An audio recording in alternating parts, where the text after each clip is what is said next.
नमस्कार, आप देख रहे हैं भारत टॉप न्यूज। आइए आपको बता दें कि मऊ जनपद के विभिन्न जगहों पर बुधवार की दोपहर लगभग 2 बजे तेज हवाओं के साथ बारिश व ओले पड़ने लगे।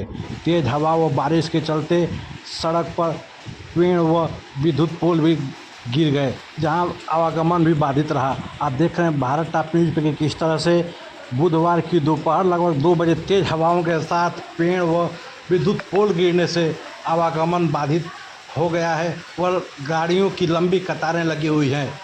जहां आपको बता दें कि क्षेत्र के चचाई पार, परशुपुर, दिघेड़ा, तिनहरी, ननऊ, चट्टी, चन्नापार सहित विभिन्न जगहों पे तेज़ हवाओं के साथ बारिश हो रही थी।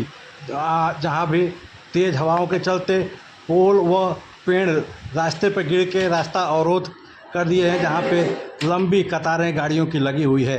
भारत टॉप न्यूज़ पे ताज़ा खबरों के लिए बने रहें, लाइक करें, शेयर और सब्सक्राइब करना न भूलें।